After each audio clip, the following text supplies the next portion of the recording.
Di video sebelumnya, saya sempat menjelaskan mengenai latte factor, di mana dengan menghemat 25.000 per hari, kita bisa mengumpulkan 1 miliar rupiah setelah 30 tahun. Dan salah satu tempat di mana saya memulai gaya hidup frugal adalah ketika saya menjadi mahasiswa dan studi lanjut di Taiwan. Di video ini, saya akan membahas mengapa generasi saat ini, baik milenial dan Gen Z di Indonesia, sangat sulit sekali untuk menabung. Serta saya akan mewawancarai beberapa anak-anak Indonesia yang ada di Taiwan, dan kita akan tanya bagaimana pengeluaran mereka, bagaimana habit berinvestasi, dan apa saja yang membuat mereka bisa menjadi lebih hemat ketika dibandingkan dengan hidup di Indonesia. Kebutuhan setiap hari yang nggak penting, nggak terlalu penting gitu ya. Belum bisa nabung. Saham, terus reksadana indeks. Range 8.000 sampai 10.000. Ya saya makan bagus. Tapi kok gak gemuk-gemuk? Jadi harus lebih pintar dalam mengelola keuangan yang ada.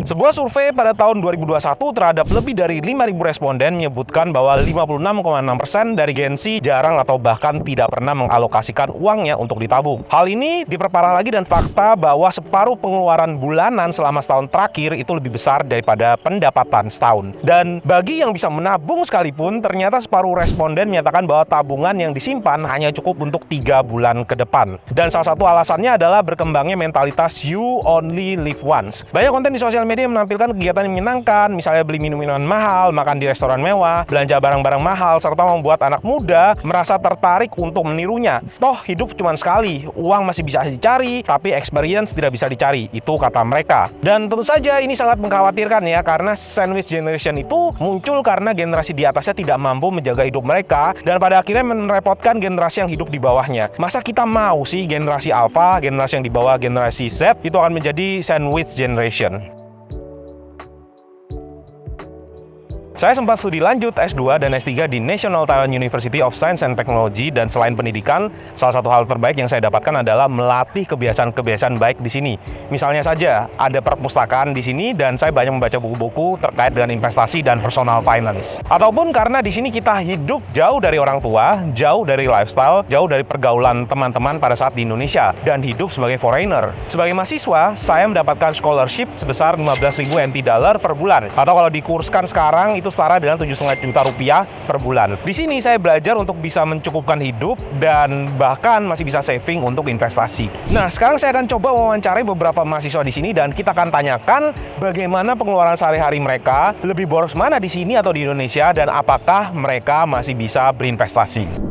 Halo guys, saat ini saya berada di NTUST Taiwan dan di sini saya sedang mewawancarai salah satu mahasiswa yang ada di sini. Ketika kalian di Taiwan, kalian kan dapat beasiswa ya. Pengeluaran terbesar kalian sepanjang 1 bulan itu untuk apa? Makan sih Pak di sini. Jalan-jalan.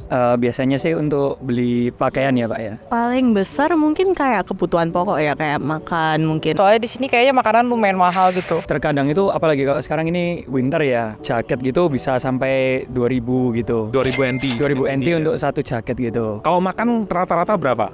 Biasanya rata-rata 150 sampai 200 NT. 100 sampai 200 NT. Nah, di sini kita akan coba tanya berapa pengeluaran yang kalian spend selama kurang lebih sekitar 1 bulan ya.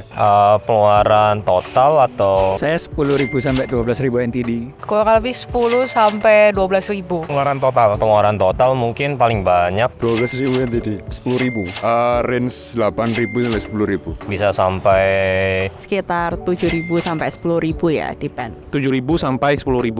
9.000 sampai 10.000. Bisa dari 9.000 sampai 11.000. Sekitar 10.000 sampai 12.000. dari 9.000 sampai 12.000 itu. 9.000 sampai 12.000. Oke, kalian tahu nggak konsep latte factor? Pernah dengar? Pernah dengar? Ya pernah dengar. Kebutuhan setiap hari yang nggak penting, nggak terlalu penting gitu ya. Kira-kira latte factornya itu apa di sini? Aku mungkin minuman ya Pak, karena Taiwan kan terkenal minuman-minumannya. Jadi Minuman saya favoritnya apa? Cencun Aicha. Sama Pak, cincin aja Itu Naicha juga. sesuai yang dibawa. Oke. Minuman sama paling snack gorengan kalau malam. Ya saya makan bagus. Makan. Tapi kok gak gemuk-gemuk? Kadang kalau misalnya kayak makan di kantin tuh kan bosen gitu, jadi pengen makan di luar terus gitu. Oke. Ada nggak bedanya pengeluaran yang kalian lakukan ini sebelum di Taiwan dan setelah di Taiwan? Apakah di Taiwan ini lebih boros ataukah di Indonesia yang jauh lebih boros? Diusahakan lebih hemat. Karena semua di Taiwan itu lebih mahal dari Indonesia, jadi harus lebih pintar dalam mengelola keuangan yang ada. Ya karena ada limitnya dari uang beasiswa, makanya harus benar-benar dihitung pengeluarannya. Jadi Kita harus mikir ke depannya dengan uang yang disediakan, kita harus cukup semuanya. Masih lebih boros di Indo, soalnya di Indo itu kita kan gak nge-track pengeluaran, terus kayak uangnya kan dari orang tua gitu, jadi kita nggak tahu seberapa besar pengeluaran kita. Kalau misalnya saya pribadi mungkin beda jauh ya Pak, karena mungkin kalau misalnya di sini kan kita harus bertanggung jawab sama diri kita sendiri ya. Kalau misalnya di Indonesia mungkin ada beberapa pengeluaran yang masih ke cover sama orang tua, atau mungkin ya istilahnya bukan dari kita pribadi kayak gitu. Pertanyaan terakhir, kira-kira sebulan bisa nabung seberapa banyak? Belum bisa nabung. Belum bisa nabung. Bisa 1.000 sampai 2.000 per bulan. 3.000 mungkin Pak, 3.000 NTD. 3.000 NTD. Ya, maksimal pernah 3.000. 3.000 NTD. Ya, 3.000 NTD per bulan. Oke, apa yang bisa kita simpulkan di sini? Hampir semua anak-anak Indo yang kuliah S2 di NTUST sudah mulai melatih untuk hidup hemat. Beberapa ada yang mencatat pengeluaran, ada yang sudah bisa menabung, dan lain sebagainya. Dan kalau menurut saya pribadi, ada 3 kemampuan terkait keuangan. Yang pertama making money, yang kedua keeping money, dan yang ketiga growing money. Dan beruntungnya anak-anak muda di sini sudah dilatih untuk keeping money sebelum pada akhirnya mereka akan making money setelah lulus kuliah. Padahal anak-anak muda usia mereka yang tidak memilih untuk studi lanjut dan langsung kerja belum tentu punya kemampuan untuk bisa keeping money.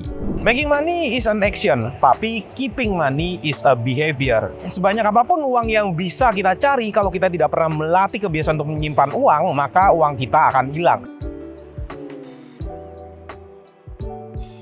Setelah belajar making money dan keeping money, maka next step-nya adalah growing money agar uang yang ditabung tadi tidak habis termakan inflasi. Dan salah satu cara untuk growing money adalah dengan berinvestasi. Kita akan coba tanyakan apakah mereka semua sudah mulai berinvestasi. Nah, pertanyaan berikutnya, apakah kalian sudah pernah berinvestasi? Ada reksadana, ada sedikit saham. Untuk sekarang masih lebih banyak di bank. Sudah dong Pak. Belum Pak. Belum ya? Belum. Apa investasinya? Saham, terus reksadana indeks, sama Sobat Serga Hati ya kalau nggak salah namanya. Indeks Serga Hati. Indeks Serga Hati ya. Oke. biasanya di saham Pak. NFT tapi itu nggak termasuk sih, nggak termasuk investasi Pak. Saya pernah coba investasi di reksadana. Nah, kalau reksadana belinya di Bibit waktu itu. Oke, belinya di aplikasi Bibit ya guys ya. Aku invest di Bibit. Aku di Bibit. Di Bibit. Beli apa? Aku pakai reksadana pasar uang mau obligasi di Bibit. Oke, berarti sudah pernah pakai aplikasi Bibit ya? Ya, pernah. Nah, tahu nggak kalau di aplikasi Bibit itu kita bisa beli yang namanya SBN Retail? Pernah lihat? Tahu pernah lihat iklannya beberapa kali. Pernah lihat, tapi sudah pernah nyoba belum? Belum pernah. Di SBR. SBR berarti saving bond retail atau surat berharga negara. Surat berharga negara. SBN ya, SBN retail ya. Oke, tapi sudah pernah invest belum? Nanti kita akan bahas ya tentang SBN retail ya. Nah, penting sekali bagi investor pemula untuk bisa mencari investasi yang aman dan juga dijamin, karena kalau seandainya terlanjur berinvestasi dan pada akhirnya investasinya itu bodong, seperti yang terjadi di Indonesia pada beberapa kasus koperasi, ataupun yang baru-baru terjadi menaruh depositonya ke Silicon Valley Bank, maka yang terjadi investor akan trauma dalam berinvestasi. Instrumen investasi yang boleh sobat investor coba adalah instrumen investasi SBN Retail atau surat berharga negara retail. Di aplikasi Bibit kita bisa mengaksesnya dengan cara mengklik di bagian SBN. Nah, surat berharga negara ini adalah investasi di mana kita meminjamkan uang kita kepada negara, dan tentu saja ini dijamin langsung oleh negara, dan sampai saat ini negara Republik Indonesia belum pernah yang namanya gagal bayar. Ada yang baru dari penerbitan SR18 kali ini, di mana SR18 diterbitkan dalam 2 seri, yaitu SR18T3 untuk tenor 3 tahun dan SR18T5 untuk tenor 5 tahun. SR18T3 itu imbal hasilnya sebesar 6,25% per tahun, dan SR18T5 itu imbal hasilnya sebesar 6,4% per tahun. Lebih tinggi bukan jika dibandingkan dengan deposito, dan juga lebih tinggi jika kita lihat inflasi yang terjadi sepanjang setahun terakhir di sekitar 5%-an. Nah, bagi sobat investor yang penasaran dengan berapa persisnya sebenarnya passive income yang didapatkan dari investasi di SR18 ini adalah tabelnya ya. Terbagi menjadi dua, yaitu 6,25% untuk yang T3 dan 6,4% untuk yang T5. Misalnya saja kita berinvestasi dan modal 50 juta rupiah, maka imbal hasil per bulan yang net setelah dipotong pajak itu adalah Rp234.000. Kalau seandainya diinvestasikan sampai 5 miliar, maka imbal hasilnya adalah 23,4 juta per bulan, atau per tahunnya adalah 261 juta rupiah. Bagaimana cara membelinya? Kita tinggal klik saja. Misalnya di sini kita klik sukuk retail SR18T3. Ini adalah yang tenornya 3 tahun. Maka kita tinggal beli saja. Kemudian kita klik di sini beli sekarang. Maka nanti di sini order untuk pembayaran kita selesai dan kita bisa membelinya dengan berbagai macam instrumen pembayaran. Nantinya setelah kita sudah menyelesaikan order pembelian kita, maka kita akan mendapatkan notifikasi dari Bibit dan pembelian kita akan masuk ke dalam portfolio kita di aplikasi Bibit. Nah, pemerintah saat ini sedang menerbitkan SBN Syariah seri SR18 yang saat ini sudah bisa dipesan melalui aplikasi Bibit mulai tanggal 3 hingga 29 Maret 2023. Melatih kebiasaan berhemat bisa jadi sebuah habit kecil tapi penting untuk memulai keuangan yang lebih baik. Jadi jangan tunda lagi kebiasaan untuk berhemat, dan jangan lupa bagi yang ingin memulai investasi bisa mulai dari SR18 yang bisa dibeli melalui aplikasi Bibit. Oke Sobat Investor, itu tadi penjelasan saya mengenai bagaimana caranya bisa menabung dan berinvestasi. Sampai jumpa kembali di video selanjutnya. Bye.